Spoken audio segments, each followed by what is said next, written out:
Hello and happy Juneteenth, everybody. We here at the Lincoln Community Center believe in educating, uplifting, and informing the community.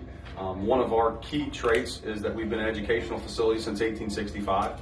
And Juneteenth is celebrated as a holiday from June 19th, 1865, the day when the Union soldiers arrived in Texas and spread the word that President Lincoln had delivered the Emancipation Proclamation.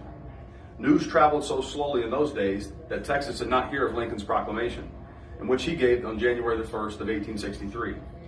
It had been almost 2 years since this proclamation was issued. The proclamation declared that all persons held as slaves within the rebellious states are and henceforth shall be free. Thus, the Emancipation Proclamation was limited in many ways. It applied only to the states that had seceded from the Union, leaving slavery untouched in the loyal bordering states. It also expressed the exempted parts of the Confederacy that had already come under the Northern control. Most important, the freedom it promised depended upon the military victory.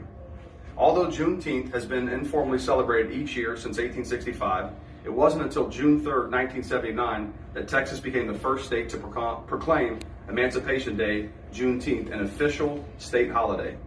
But it is much more important than a holiday. Juneteenth has become a day for African Americans to celebrate their freedom, culture, and achievements. It is a day for all Americans to celebrate African American history and rejoice in their freedom. This is important to us at the Lincoln Center because in 1865, at the same time, this building educated many African Americans. It was a hub for the black community that provided educational, recreational, and social activities for African Americans throughout the city of Troy. This building still today holds true in that we continue to educate, uplift, and inform our community and the surrounding community of Troy. The Lincoln School was in existence from 1865 until 1874, and at that time the State Senate passed the Arnett Bill. This picture here I have is from 1865, in which the children are surrounded around a picture of Abraham Lincoln. In this picture, we have John Vernon Nesbitt, who was the first African American to graduate from Troy High School in 1891, and many other young people that were being educated here in this facility. After 1874, in which the State Senate passed the Arnett Bill, many of the African Americans were integrated into Edwards School, which was located where the library is today. The Lincoln School then began to transition into community center in the early 1900s when the Black Stockings used this as a practice facility. One of the awesome things about our history is that this building continued to be a hub even beyond it being a school. It was used for birthday parties, it was used for gatherings, picnics, and all different social and educational opportunities. We're very proud of our history. We're very proud of the fact that we were able to survive not only the early 1900s and through segregation, but we transitioned in the late 1920s to prepare to be a community center.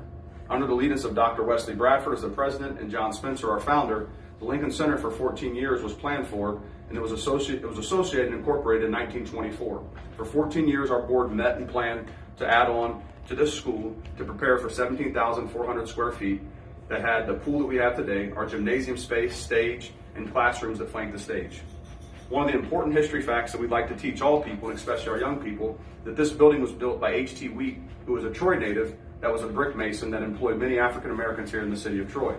His legacy continues to live on, and we're very proud of it. And today, on June 19th, we want to make sure that we continue to educate, uplift, and inform the community, and make many of our young people proud of the history and lineage that's been left here in our community.